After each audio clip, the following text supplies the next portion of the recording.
this is the 2-year anniversary of this podcast. So congratulations, Doug. We made it 2 years. I'm surprised that the powers that be let us exist. I question whether that will be the case in the future, because there's just all kinds of disturbing things going on in the world at large, even in our little YouTube world as well. Because what did you note, Matt?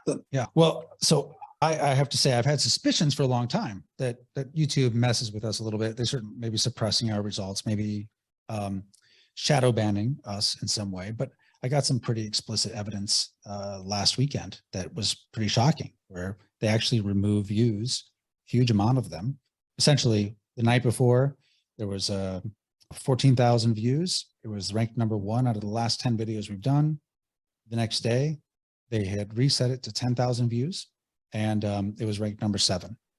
And I kind of thought stuff like that had been happening before, but I never had picture evidence of it. And I actually finally got it the other day because I happen to have screenshots of it. So it's pretty damning. And the question is, what do you do about it? Do you continue publishing on YouTube and just letting them with it?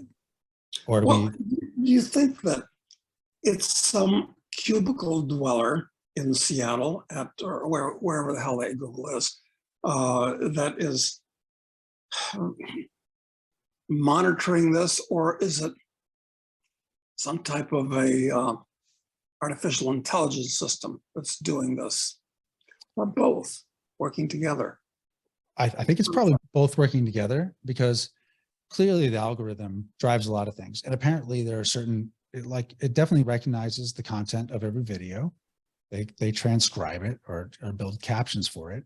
And I do know that people specifically avoid certain words because those words end up, pushing down the distribution in the algorithm. I don't know what exactly all those words are, and I don't want to avoid using words that should be used anyway. So I know that's part of it.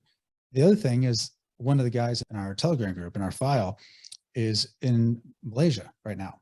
And he told me that he ran into somebody there who happened to be a censor for YouTube. And their English was superb. And he got into a long conversation with her. And she explained that there was an entire team for the pandemic stuff. I'm trying not to use that word because it gets us, that definitely has a problem.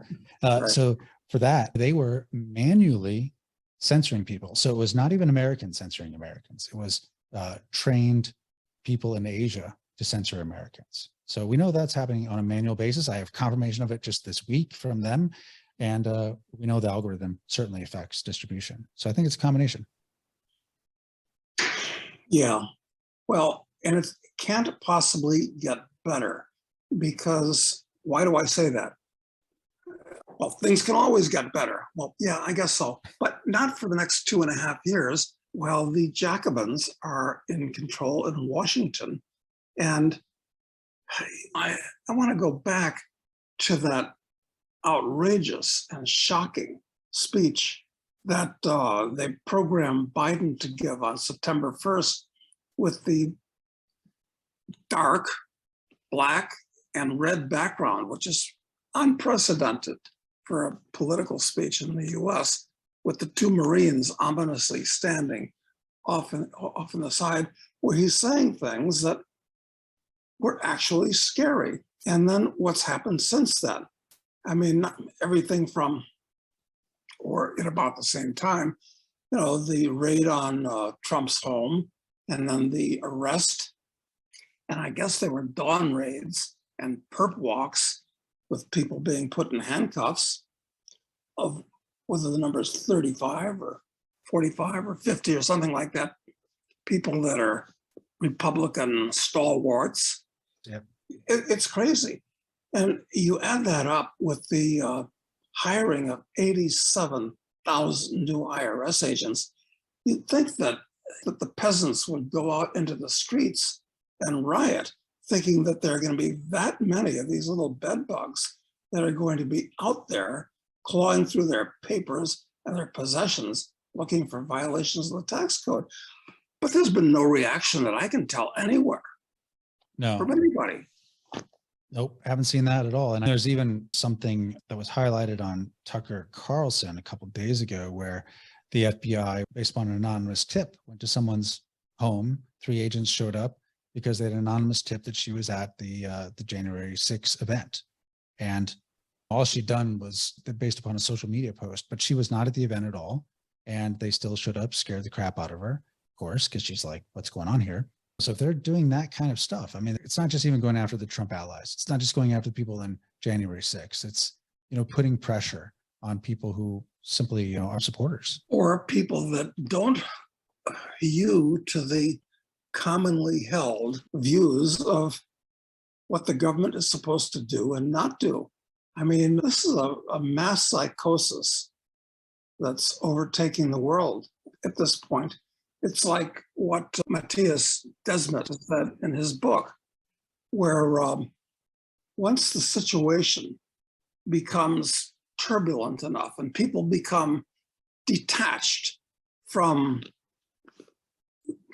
Everything, each other, their family, like centering ethical compass, anything. Yeah, and it's funny because when I went to my Thai yoga class yesterday, so I was asking the girl that was one of the teachers in the class, I said, look, here you are out in the middle of nowhere, kind of on the water in Virginia. And who do you associate with? Who do you hang out with? And she said, well, absolutely nobody but my husband. Wow. And I wonder if this is true of a lot of people now, that social bonds are starting to break. And the only contact we have with the real world is electronic on our devices. Yes, intermediated by parties that we can't begin to trust, right? So yes, it's a great risk, and I do think that is what's happening. One of the things that's made our little Telegram group so good is the fact that most of the people in there have a very hard time finding people that they can associate with in the real world, because many times they're kind of outcasts. They lost friends and family over COVID stuff or political things. So I think a lot of people are feeling that right now, a lot of people. And I think everyone is sort of atomized, in this tiny little independent, weak, and without roots, without some connection to the broader world around you. You're kind of rudderless and easily influenced by these big companies like Google and also the state. Yeah, exactly. It's that people are going to, at some point, start looking for something to belong to, something to give their lives meaning. And well, I guess for some people, they still go to church on Sunday, and that's probably helpful. But other people, like my yoga instructor, I'm not trying to have a real philosophical conversation with her, but the things that I've mentioned, I get no response back from her, which means that she probably disagrees with me, but doesn't want to evidence that because you don't want to, Yeah, you don't want the conflict. Yeah, exactly. Why create conflict? So I suspect that at some point she might turn me in for possibly having politically impure thoughts. I mean, yeah, I remember that when the pandemic was kind of ramping up at first, and the whole BLM thing was really taking off, and kind of political enemies were being identified through the BLM stuff, that it became obvious to me. And I think part of this was maybe reading Gulag Archipelago at the time, was just that my neighbors were probably one of the biggest threats to me. The people who I didn't know well enough to know that I could trust them were potentially very risky to me to associate with.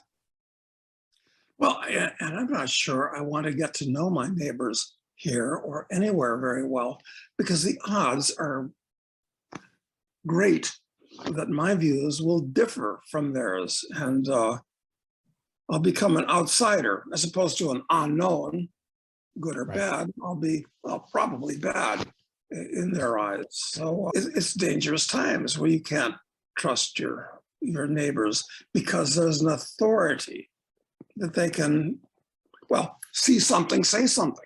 Yes. I mean, people were already programmed during the phony war on terror, which has fallen into the background when it comes to radical foreign Muslims. Now it's Republicans and all these people that Biden was talking about in his scary speech. Yep. One of the things since his dark Biden speech, the rhetoric continues to escalate the situation. And so over the weekend, there was on 9/11, coincidentally, totally exploiting the national tragedy in order to be able to refocus the security state's energy and the narrative, focusing on the new threat, which is, in their eyes, it's MAGA Republicans, is what they say, but it's also just extremist, domestic, whatever. And there was Kamala had an interview with Chuck Todd on NBC, where she made it really clear that the new threat was domestic. Look, we're at the 21st marking, if you will, of the September 11th attacks. Yeah. This was a foreign terrorist attacking our democracy, Yeah. attacking this country. Yeah. We're now, as a nation, battling a threat from within. Is the threat equal or greater than what we faced after 9/11? That's an interesting question. I have held many elected offices as district attorney, attorney general, senator, now vice president. And there's an oath that we always take, which is to defend and uphold our Constitution against all enemies, foreign and domestic. We don't compare the two in the oath, but we know they both can exist and we must defend against it. The narrative has changed. It wasn't too long ago that the argument that the greatest threat to the homeland was domestic terrorism, where they were making that claim. And it was so absurd on its face, even though they were doing this when Trump was in office, if you remember. The FBI came out with a report on it. And it seems like as BLM riots are happening across America, as Antifa stuff is happening, it was, they were talking about people on the right being a problem. So it was even happening then. They were laying the groundwork, and it seems so absurd, but they just kept saying it. Just kept more over and over, just repeating the narrative. And that narrative now has changed, where now it's a assumed given. Of course, the greatest threat to the homeland is now this group of people. And the only question now is it worse than Osama bin Laden? Right. One of the things that I noted about Kamala's last appearance was that she's apparently been coached to discard that awful cackle it has. Wise advice.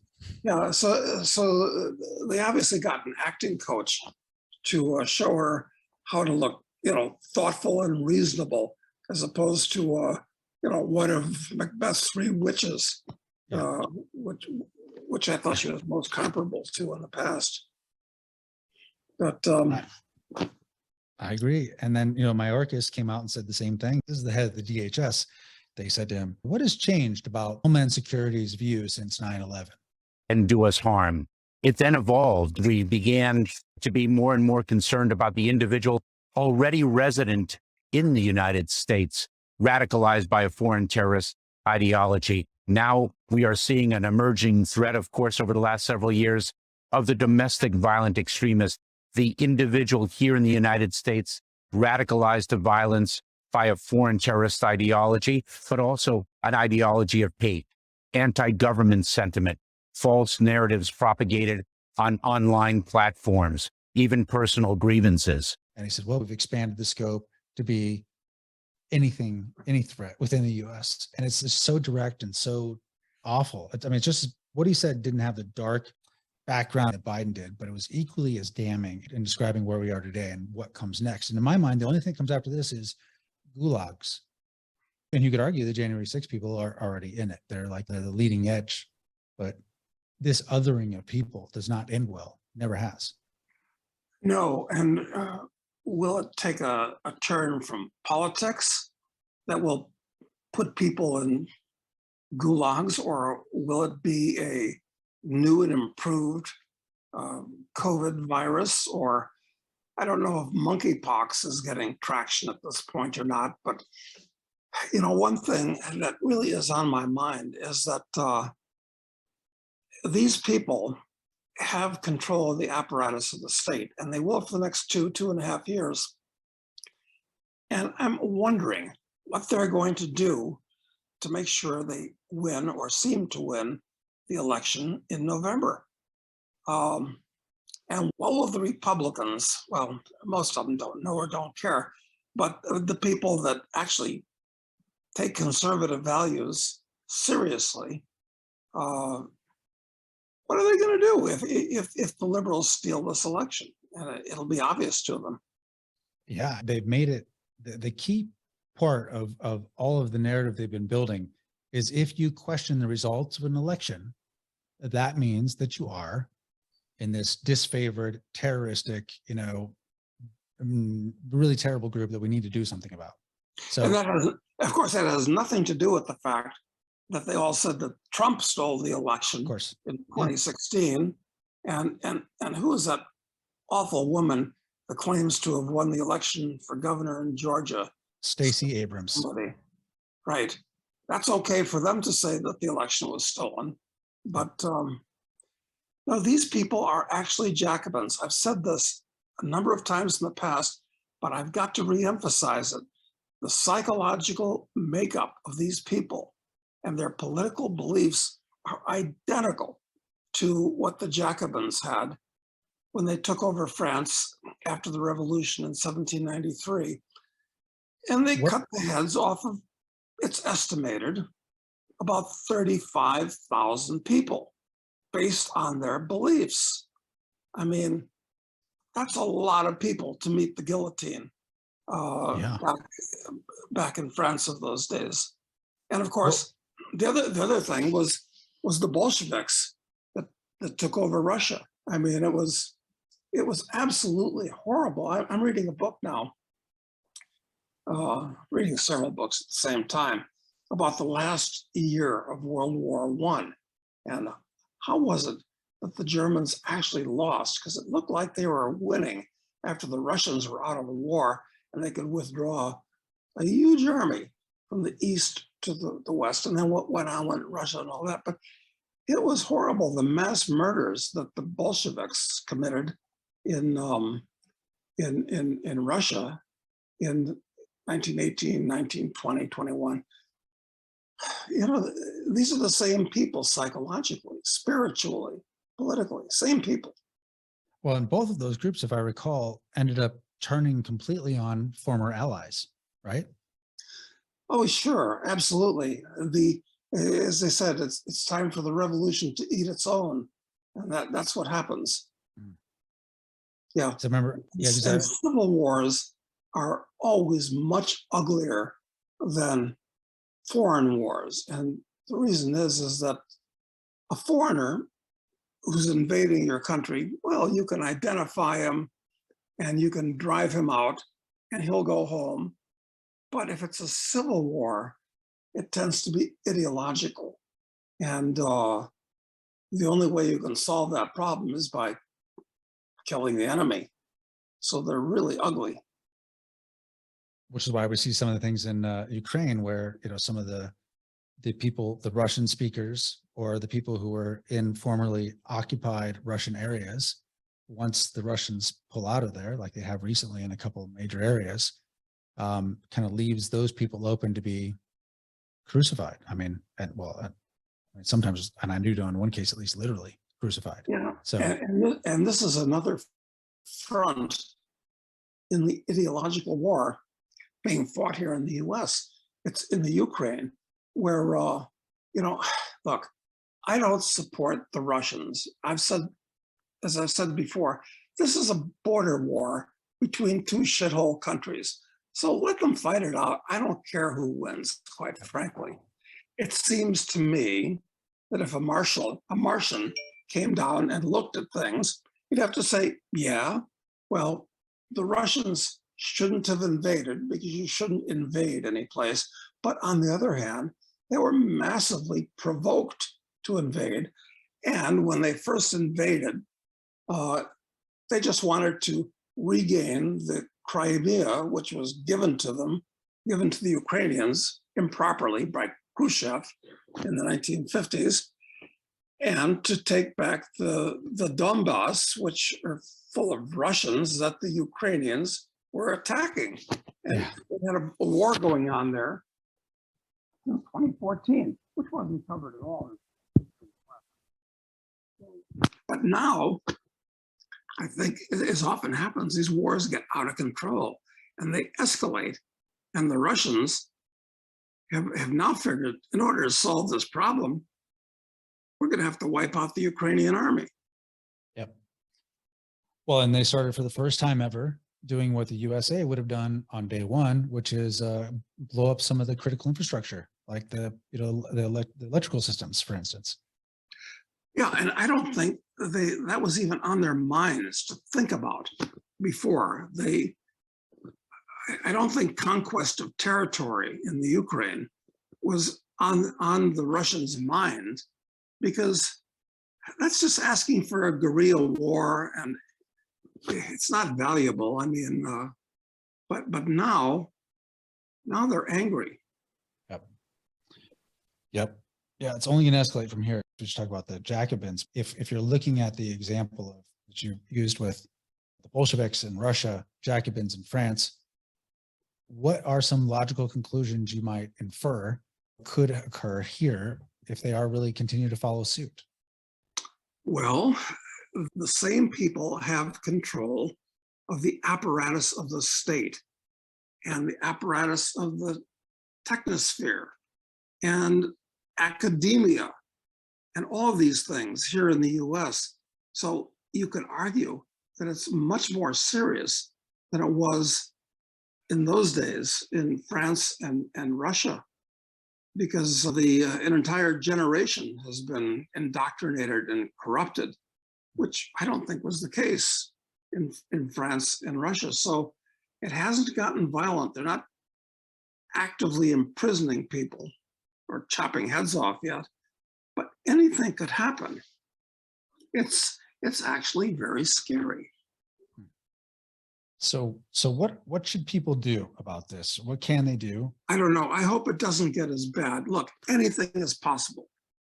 People can do anything anywhere. And it turned into the great cultural revolution in China, which killed tens of millions of people and was totally insane and out of control and lasted for years. Same thing happened in Cambodia under Pol Pot in the 70s.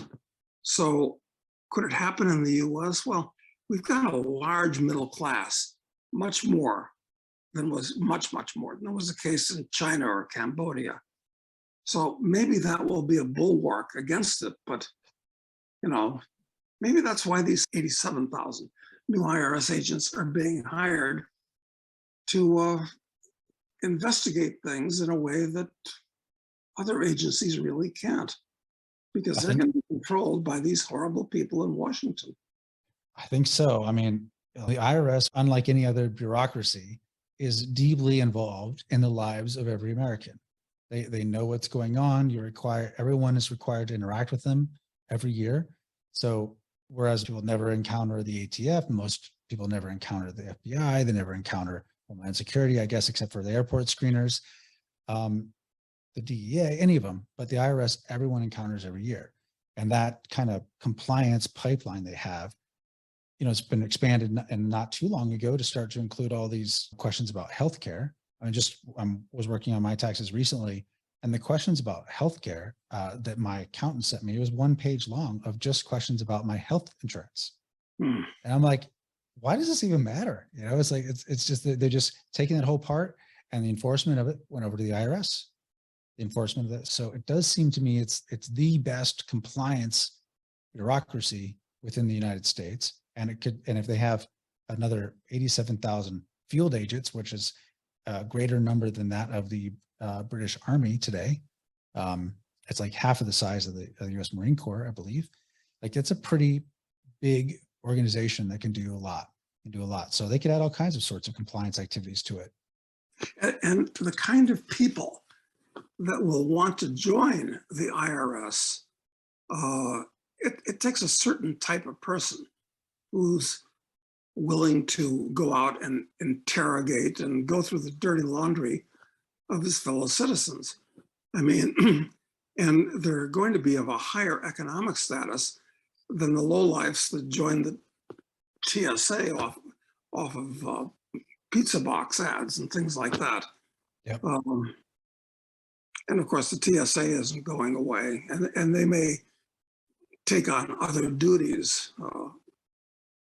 Who knows? Yeah, it's hard to know, but it does seem like these bureaucracies, at that level of expansion of the IRS in particular, is a interesting new resource that they have, and it's a little terrifying to contemplate the different ways they could use it.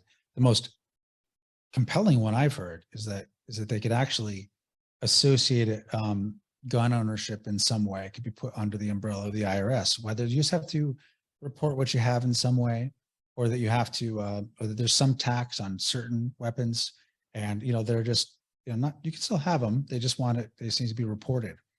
And I think Well, there's already actually since 1933, there's been a tax on weapons that are classified as Class 3 weapons, which is to say automatic or suppressed weapons, as well as things which are designated, and they're adding to the list all the time, as any other weapons, where you can still own any other weapon, but you have to report it and pay a $5 per year tax. Well, you got to pay that tax. Yep. So that's going to happen, and it's throughout history, one of the big distinctions between a free man and a serf or a slave was the right to own a weapon and defend yourself. Well, I think that is going to go by the boards in the US. You're really not going to be able to own a weapon, or you'll have to be specially approved and qualified if you do. The US is definitely, I think irretrievably going off to the dark side. And I don't think it's going to matter if the Republicans or the Trumpsters win in 2024, right? It's not going to matter, because at that point, they're going to be so pissed off, they're going to want to counterattack against the wokesters with more laws that they think is good, because it'll smack down the wokesters. But then when they're kicked out, it'll be used against them. So this country is really on the slippery. I don't see how it can be turned around. Not counting, of course, what's going to happen with passports for health, with COVID or God knows what, and what might happen in the Ukraine and other places. And the central bank digital currencies and all of these other things that are being rolled out. Yeah, it's something wicked this way comes, and it's coming rapidly. The difficult thing with all of this, the doom that we talk about, is predicting the timetable on it so that you can make rational, thoughtful decisions about how to position yourself for it, whether it be simply how you position yourself in the markets or how you position yourself physically in the world. Timing is the big issue with it. And it does seem like everything has really started to accelerate since the before times, as you call them, with the introduction of COVID. So is there any way to put any kind of realistic, thoughtful timeline on any of this? Well, I thought it was interesting, since, of course, in the futures market anyway, I've been staying generally short, well, absolutely short, stocks and bonds, and both of them were devastated yesterday. The Dow fell 1,000 points. This could all start with a financial upset, where the market collapses, stock market collapses, everybody's IRAs and HR10s and whatever pension plans they have are just devastated, and their individual stock holdings. Right. The bond market, I mean, the Federal Reserve is raising interest rates so that we still have, even after these recent trivial raises really hurt the market, but the interest rates are going to have to go up to 10 or 15% or more before we get positive interest rates that make it worthwhile saving dollars, because all the while your dollars are worth less every year. Yep. This is, maybe it's going to be a financial thing that's going to really set this off, where they're going to have to do drastic things because so many people are losing so much money. It'll be an excuse to grab the economy in a stranglehold, like Roosevelt stupidly did in the 1930s. Here, let me briefly insert that people say, oh, thank God for Roosevelt. He saved the economy. Well, Hoover was an absolute idiot and a dirigiste fool who put in all these horrible controls that started the Depression, but then Roosevelt made it worse. But then he got credit for saving the economy, but it would have been a big nothing, not nearly as bad as what happened after the end of World War II, the recession that from in 20 and 21. Same thing would have happened if it hadn't been for these two idiots, Roosevelt and Hoover. Anyway, here we are now. Situation is much more serious than it was in the late 20s and early 30s. Much more serious in every way financially. Why? What makes it more serious than that? Well, for one thing, and it's a big thing, there's so much debt in the world. Everything has been financed by the creation of money through debt. And well, in those days, there were no student loans, $1.5 trillion of student loans, or however many it is. Some people owe that money to some other people. And of course, I presume all of our readers have read and thought about this. Gee, the people that tend to be in the upper status of things and smarter and better educated, they're going to be forgiven for getting these higher degrees, which are, going to help them to circulate. And who's going to pay for that? Well, the little guy who doesn't have a degree is going to get screwed. So 2,000. I heard it estimated $2,000 per taxpayer. yeah. Anyway, that's great. It's going to transfer wealth to the kind of people that have been indoctrinated for 4 years, the wrong people. Well, all the auto debt in the world, which, it used to be, even when I was a kid, if you wanted a car, you saved up and you bought a used car. That So is even when I was a kid, it was that way. Yeah. Well, that's not the way it works anymore. No. I mean, then it was 2-year financing on a car. They offered 2-year finance, then 3-year, then 5-year, 7-year. And then it's gone to, well, you just do a lease, which is to say a small asset is turned into a liability immediately. Exactly. So that's bad. And it used to be before the last Depression, that if you had a mortgage on your house, it was a 5-year mortgage and you had to put 20% down on your house. You had to save that up in order to put it down. Well, that's not the way it's done anymore. So there's a huge amount of debt, in addition to credit card debt and God knows what. So that's a very big thing. And of course, there wasn't any national debt to speak of in those days. I mean, it was trivial.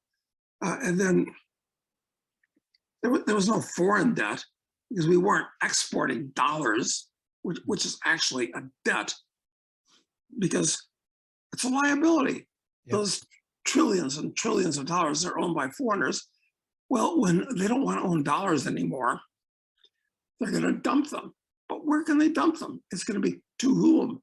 Well, you come back and buy shit in the US again. So we'll get our dollars back, but the real wealth will be exported, or at least the title to real wealth. So yeah, I'd say that this Depression, that's a brief and an adequate rundown, just focusing on debt.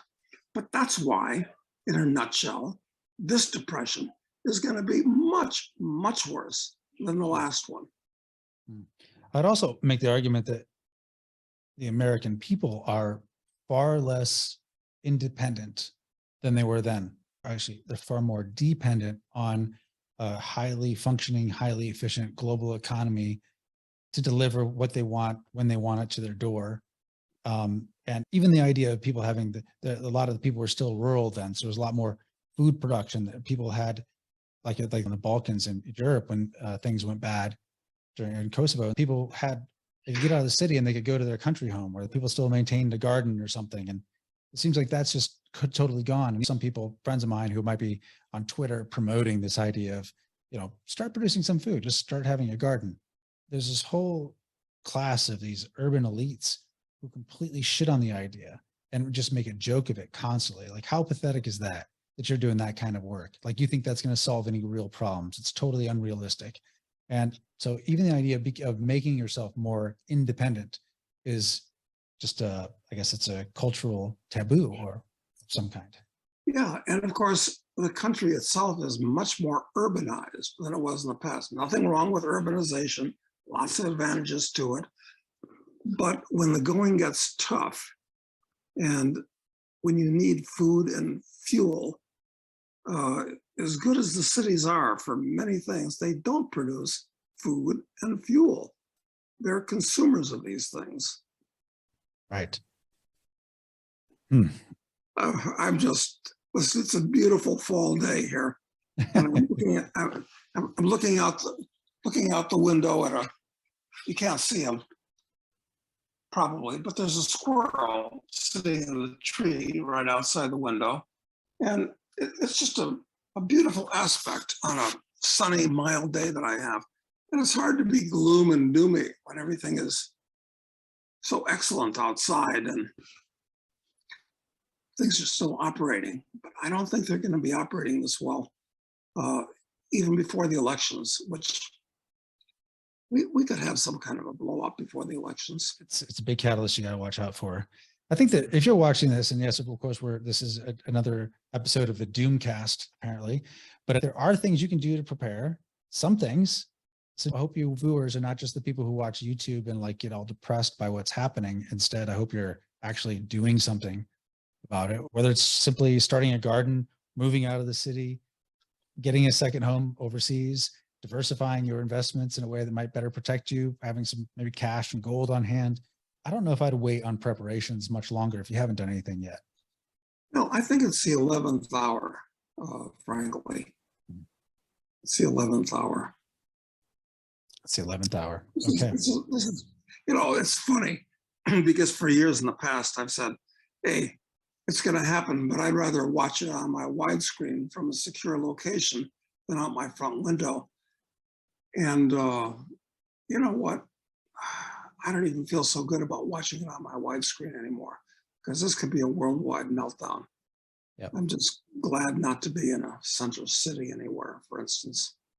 Yeah, it's true. There's going to be no place. People often ask, where do you go, to be insulated from this? And I don't think there is a place where you can be insulated completely from it. There will be places, I hope, that will be less affected by it.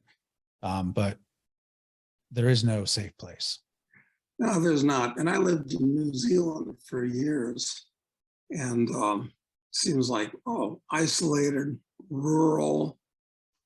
But, the place is turning into a communist dictatorship. So where to go? I guess Uruguay turned out to be a good choice. So far. Argentina, I'm the eternal optimist. I think Argentina might get turned around. Seems like it. Yeah, it's possible in Argentina because who the hell knows? I mean, anything could happen anywhere. The story about the guy that saw World War II coming. And he said, well, so he did some research. I'm going to go to a place. I'll get a place where I'm self-sufficient. I've got, fish and, middle of nowhere, nobody. So he buys a plantation on Guadalcanal. Which is like the worst place to be. A good idea. Yeah, seemed like a good idea at the time. I mean, it was actually not a bad bet, but how do you know? Yep, it's impossible to know. But I do think you should, if you're haven't done it already, you should do some things to sort of hedge your bets in some way.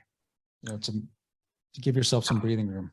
Yeah, so that's right. So if plan A falls apart, well, maybe plan B will fall apart too, but at least you have a couple of alternatives.